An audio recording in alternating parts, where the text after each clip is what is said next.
대형마트와 백화점 등에 대한 방역 패스 적용이 해제된 첫날인 오늘 정부의 결정에 대한 환영의 목소리와 함께 여전히 혼란스럽다는 반응이 뒤섞였습니다. 이런 가운데 오늘 더불어민주당 주최로 열린 토론회에서는 코로나 장기전에 대비해 의료기관의 책임과 권한을 확대해야 한다는 주장도 나왔습니다. 임종윤 기자와 자세히 알아봅니다. 대형마트와 백화점 등에 대한 방역 패스 첫날이었죠. 현장에서는 어떻게 바라보고 있습니까?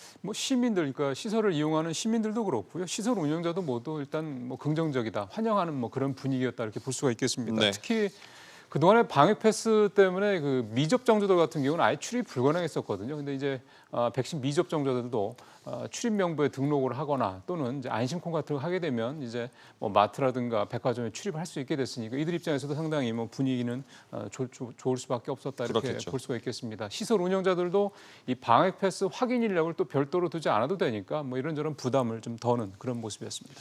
근데 자꾸 정책이 바뀌어서 혼란스럽다는 반응도 있는데 어떤 얘기들 나오고 있습니까?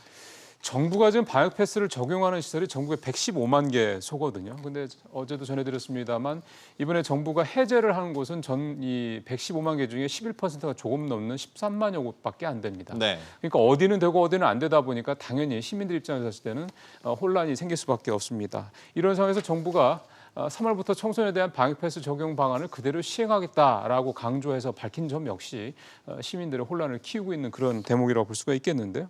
결국은 법원의 본안 판결이 나와야지 이 방역 패스 정책에 따른 혼선을 어느 정도 좀 줄일 수 있을 것으로 생각이 좀 됩니다. 또 백신 접종에 따른 부작용을 겪고 있는 학생들도 있는데 정부가 지원 방안을 내놨다고 하는데 그렇습니다. 어떤 내용이 나왔습니까? 일단은 백신 접종을 맞은 초중고생, 지금 시간이 좀 지났어도 백신 접종을 할 당시 학생이었던 사람들이 대상이 되겠고요. 네.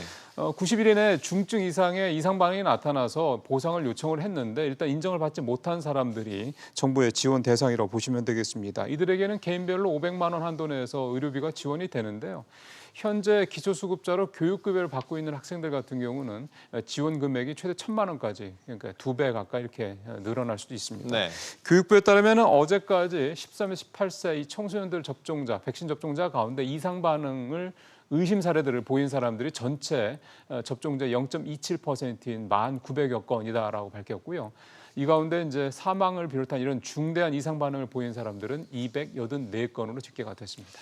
그렇군요. 또 오늘은 여당인 더불어민주당 주최로 코로나 장기화에 대비한 토론회도 열렸죠. 네. 어떤 얘기들 나왔습니까? 오늘 토론회의 전제는 사실상 이제 코로나 상황이 앞으로도 몇 년 더 지속될 수 있다, 그러니까 장기화될 수 있다라는 전제에서 출발을 했는데요. 네. 그럴 경우에 지금보다 의료 체계를 더 다양하게 할 필요가 있다, 이런 지적이 나왔습니다. 일단 전문가 얘기부터 들어보시겠습니다.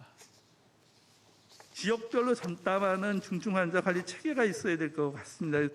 장기간에 대하여서 의료인의 필요라든가 어떤 예비 인력 확보를 위한 시스템들이 개발될 필요성이 있고, 그리고 현장에서 치료를 직접 맡고 있는 의료기관들의 책임과 권한을 좀 더 강화할 필요가 있다라는 얘기도 있었고요. 또 1차 의료기관과 이 종합병원 간의 중간 의료기관을 좀 육성을 하자, 그런 주장도 이번에 함께 제기가 됐습니다. 알겠습니다. 임종윤 기자였습니다.